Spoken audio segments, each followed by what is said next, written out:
everyone. Welcome back to my YouTube channel. Welcome to Glory. I am Bhagyashree Chintavar. Today's topic is Principle of Extra Stability. बच्चों, जैसे कि मैंने last video में बताया था कि इलेक्ट्रॉनिक कॉन्फ़िगरेशन करते वक्त सब जन अबव प्रिंसिपल को फॉलो करते हैं। सब जन का मतलब सब एलिमेंट्स, लेकिन कुछ एलिमेंट्स ऐसे रहते हैं जो उसे फॉलो न करते हुए कुछ अलग प्रिंसिपल फॉलो करते हैं, और वो प्रिंसिपल है आज का प्रिंसिपल ऑफ एक्स्ट्रा स्टेबिलिटी। सो बच्चों देखो, इसमें हम देख रहे हैं first transition series element, that is elements from 21 to 30। So see here, first transition series element में हर एक जन अबव प्रिंसिपल को फॉलो करता है। सो सबसे पहले मैं आपको बताऊंगी कि principal of extra stability exactly क्या है।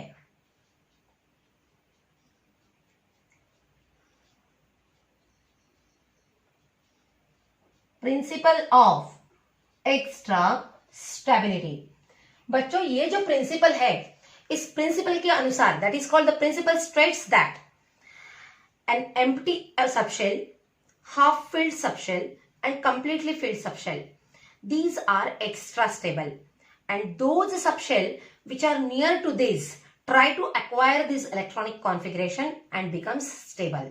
बताओ फिर से, जो subshell empty है, खाली है, जो half filled है, जो full filled है, वो सबसे ज्यादा स्टेबल रहती है, और जो नहीं है वो खुद को उस तरफ जाने की कोशिश करती है, लाने की कोशिश करती है, और अच्छी तरह से स्टेबल बनने की ट्राई करती है। तो ये है हमारा प्रिंसिपल ऑफ एक्स्ट्रा स्टेबिलिटी। जैसे कि पढ़ाई के जैसे है बच्चों, अगर हमारी पढ़ाई पूरी हो चुकी है तो हम स्टेबल है। पढ़ाई कभी पूरी नहीं होती, कुछ ना कुछ पढ़ने की आवश्यकता रहती है, इनफैक्ट हमें रहनी ही चाहिए। अगर हमारी आधी पढ़ाई हो गई तो हमारा थोड़ा सा रिलैक्स रहता है माइंड कि चलो मेरी आधी पढ़ाई हो गई करके। अगर हमने एडमिशन ही नहीं ली है कहाँ पे, तो कोई पढ़ाई करने की आवश्यकता नहीं है। लेकिन ये बहुत बुरी बात है, ये तो कुछ हो नहीं सकता। एडमिशन तो लेनी ही पड़ेगी, पढ़ाई तो करनी ही पड़ेगी, लेकिन वो उसमें भी हाफ अगर है तो थोड़ा अच्छा लगता है। फुल हो गई अपनी पढ़ाई तो और अच्छा लगता है। उसी प्रकार से ये सबशेल का है, हाफ है, फुल है, या फिर एम्प्टी है। एम्प्टी कभी हो नहीं सकते, इलेक्ट्रॉन अगर दिए ही नहीं है तो वो एम्प्टी है, तो इलेक्ट्रॉन तो देने ही है ना हमें, इसीलिए एम्प्टी, हाफ फिल्ड और फुल फिल्ड, तीनों कंडीशन में ये सबशेल्स खुद को स्टेबल बनाते हैं। और तो बच्चों थोड़ा सा आपको पता है इलेक्ट्रॉनिक कॉन्फ़िगरेशन किस तरह से करना है, किस तरह से करना है, कैसा रहता है, इसके लिए इसके पहले 2 वीडियोस में दे चुकी हूं। ईच एंड एवरी इंफॉर्मेशन आपको वहां पे मिलेगी, और उस वीडियो की लिंक अपने इस डिस्क्रिप्शन बॉक्स में मिलेगी।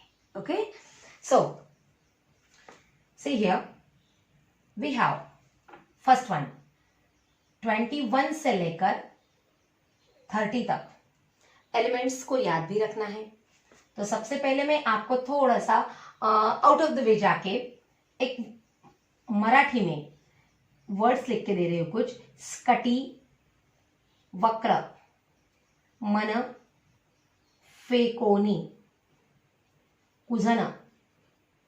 ओके, ये मराठी वर्ड, ये हमारा सिलेबस नहीं है बच्चों। 21 से लेकर 30 तक अगर कुछ एलिमेंट्स लर्न करने हैं तो आपको बहुत ज्यादा टाइम लगेगा। अगर आपने इस प्रकार से ये वीडियोस में देख के ये लाइन अगर आपकी लर्न हो गई तो विद इन 1 मिनट, 1 मिनट भी क्यों, 10 सेकंड में आपको ये लर्न हो जाएंगे। स्कटी, वक्र, मन, फेकोनी, कुझना। सी हियर, स्क का मतलब एससी, स्कटी, व, क्र, क्र का मतलब सीआर, मन, फे, को, नी, कु, झन। स्कटी, वक्र, मन, फे, को, नी, कु, झन। आ गए ये। सो 21 नंबर है इसका। सो बच्चों ये क कैसे करता है, 1s2। अभी मैं आपको फिर से वो डायग्राम निकाल के अपने ट्रेडिशनल वे से ये नहीं बताऊंगी, क्योंकि इसके लिए डिस्क्रिप्शन बॉक्स में अपने लिंक है, तो वो आप फॉलो कर लो। अभी ये मैं डायरेक्टली आपको बताऊंगी। 1s2, 2s2, 2p6, 3s2, 3p6, 4s2, 3d1, देखो 6 + 4 10 और 10 20 + 1 21। अभी ये 22 नंबर वाला है।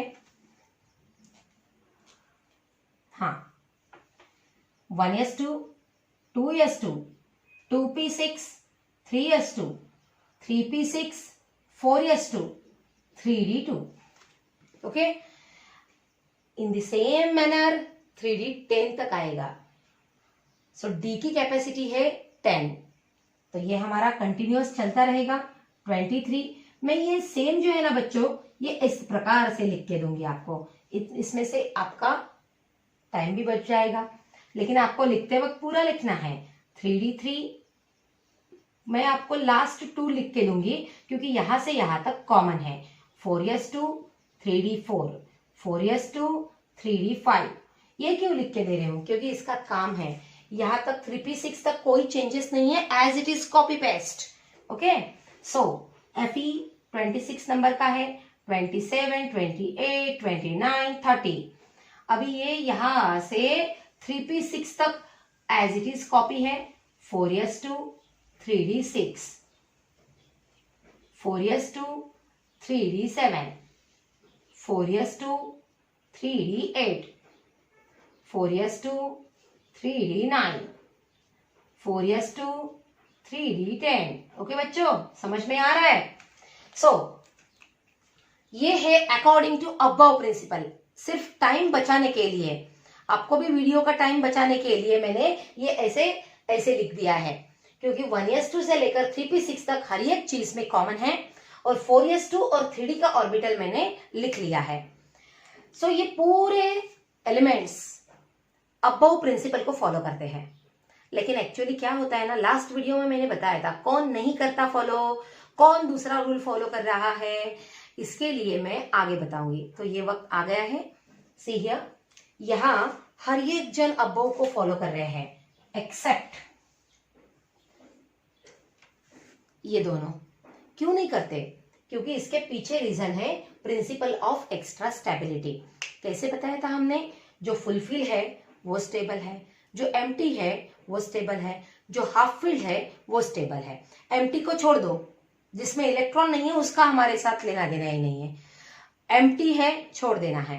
अभी दूसरा कौन है? Half field. हाफ फील्ड कौन कौन है? देखो यहाँ पे ये 4s2 हाफ नहीं है, 4s2 फुल है, यह हाफ फील्ड है। देखो 3d5, डी की कैपेसिटी 10 है, यहाँ पे इलेक्ट्रॉन से 5, इसका मतलब ये हाफ फील्ड है। देन आफ्टर दैट ये कौन है? जिंक, ये फुलफिल है, 10 कैपेसिटी है, 10 इलेक्ट्रॉन्स इसके पास है। तो according to principle of extra stability manganese और जिंक बहुत ज्यादा स्टेबल है, क्योंकि ये हाफ है और फुल भी है, मीन्स ये हाफ और ये फुल। देन इसके साथ साथ मैंने प्रिंसिपल ऑफ एक्स्ट्रा स्टेबिलिटी में आपको और एक सेंटेंस बताया था। कौन सा? Those having near to this configuration try to achieve this configuration। समझ में आया? मीन्स जिस एलिमेंट का कॉन्फ़िगरेशन एम्प्टी का कुछ नहीं, हाफ फील्ड फुल फील्ड के नजदीक है, नियरर टू है, तो वो क्या करेंगे? वो उसे खुद को ज्यादा स्टेबल करने की कोशिश करेंगे। आया समझ में? अगर आपको 95% है तो वो 99 100 तक कैसे जाने चाहिए, इसका आप सोचोगे कि नहीं? वैसे ही जो हाफ है वो फुल, जो हाफ के नजदीक है वो हाफ करने की कोशिश करेंगे, जो फुल के नजदीक है वो फुल करने की कोशिश करेंगे। सो बच्चों ये कैसे होता है बताती हूं मैं आपको। जैसे कि for example chromium 4s2 3d4, s की कैपेसिटी 2 है, तो ये पूरा फुलफिल है ना फुलफिल, तो इसे कुछ लेना देना नहीं है, हर ये बाय ऑल मीन्स फुलफिल है, लेकिन ये हाफ फील्ड है, तो ये D4 क्या, सॉरी हाफ फील्ड नहीं, हाफ फील्ड के नजदीक जा रहा है। D5 अगर होता तो ये हाफ बन जाता, तो इसमें क्या होता? 4s2 पूरा है, तो ये क्या करता है? इसको एक डिमांड करता है कि नहीं, मुझे एक इलेक्ट्रॉन अगर इसने इसे दे दिया तो ये हाफ हो जाएगा, और हाफ फील्ड के हिसाब से s ऑर्बिटल भी हाफ हो जाएगा। 2 कैपेसिटी है, 1 का मतलब हाफ ही हो गया। सो यहाँ पे चेंजेस देखो बेटा, किस प्रकार से होते हैं? ये क्रोमियम नया इलेक्ट्रॉनिक कॉन्फ़िगरेशन तैयार करता है 4s1 3d5। यानी देखो s की 2 कैपेसिटी है, d की 10 है, दोनों को 10 और 10 2 और 10 के हिसाब से दोनों भी हाफ हाफ है, 4s1 3d5। ये हो गया हमारा क्रोमियम। इसने थोड़ा सा अलग बिहेवियर करके खुद को पहले से ज्यादा स्टेबल बनाया। It's a very good thing. So ये अच्छा किया इसने। कॉपर भी वैसे ही करने वाला है। See here 4s2 3d9। अभी 4s तो फुलफिल है, लेकिन 9 क्या करता है, अगर 4s ने एक इलेक्ट्रॉन 9 को दे दिया, 3d9 को दे दिए, तो 3d10 बच जाएगा और 4s2 हाफ फिल बन जाएगा। यानी इसमें एक हाफ फिल होगा, एक फुलफिल होगा, लेकिन फिर भी वही प्रॉब्लम होगा कि अभी भी एक फुलफिल है और एक अनस्टेबल है। लेकिन जब ये एक इलेक्ट्रॉन देगा तो आज अभी जैसा ही ये Cu कॉपर उससे ज्यादा स्टेबल बन जाएगा और इसीलिए 4s1 एक इलेक्ट्रॉन डोनेट करता है। By donating 1 electron from 4s orbital to 3d9 orbital, 3d9 becomes 3d10 and 4s2 becomes 4s1। So बच्चों नया इलेक्ट्रॉनिक कॉन्फ़िगरेशन कैसा है कॉपर का? 4s1 3d10। अभी ये जरा ज्यादा ही स्टेबल हो गया कि नहीं? So according to the principle of extra stability, these orbitals, these subshells, the subshells of chromium and copper, they are nearer to that empty, half filled and fulfilled। Empty नहीं बोलना है, लेकिन ये सेंटेंस में आ रहा है। एम्प्टी के पास कैसे रहेगा? हाफ फिल्ड के पास जा रहा है और फुल फिल्ड के पास जा रहा है। तो इन दोनों ने नजदीक होने का फायदा उठाया और खुद को स्टेबल करके नया इलेक्ट्रॉनिक कॉन्फ़िगरेशन अचीव कर दिया। तो ये है बच्चों according to principle of extra stability new electronic configuration. So ये हर एक जन नहीं करते, जो हाफ फील्ड और फुल फील्ड के नजदीक है ही अप्लाई करते हैं ये। देन ये सब होने की वजह क्या है? Yes, do you know that? ये जो है ना एक्स्ट्रा स्टेबिलिटी किस वजह से मिल रही है? 2 वजह से मिल रही है। Extra stability achieve by subshell only because of 2 reasons. Our first reason is symmetrical distribution of electrons और दूसरा रीजन है एक्सचेंज ऑफ एनर्जी। ये बहुत इंपॉर्टेंट रीजन है, मैं आपको लिख के बताऊंगी।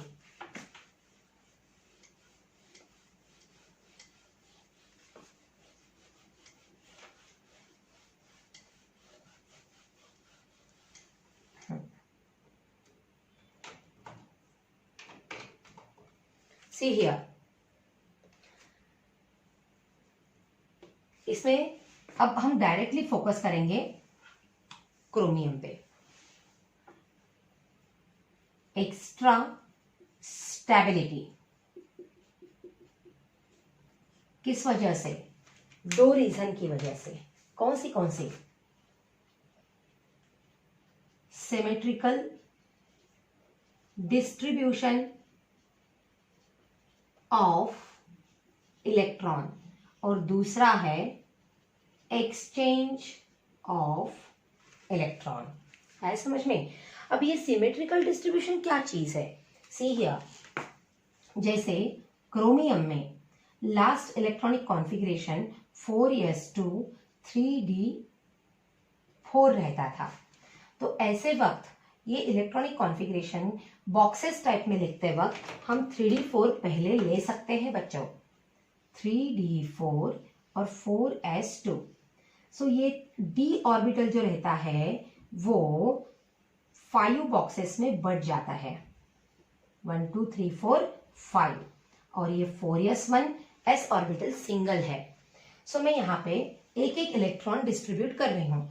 इलेक्ट्रॉन देने की जो टेक्निक है, एक का अपवर्ड डायरेक्शन होना चाहिए तो दूसरे का डाउनवर्ड डायरेक्शन होना चाहिए। अब यहाँ पे 4 है, 1 2 3 एंड 4 इलेक्ट्रॉन्स दे दिए, लेकिन ये स्टेबल नहीं है। सिमेट्रिकल डिस्ट्रीब्यूशन ऑफ इलेक्ट्रॉन यहाँ पे होता है और तब जाके ये स्टेबल बनता है। और किस प्रकार स्टेबल बनता है? अब ये जो 4s2 है वो एक इलेक्ट्रॉन इसे देता है, यहीं पे मैं एडिट कर रही हूँ। 3d 4 बन जाएगा 5 और ये 1 बन जाएगा।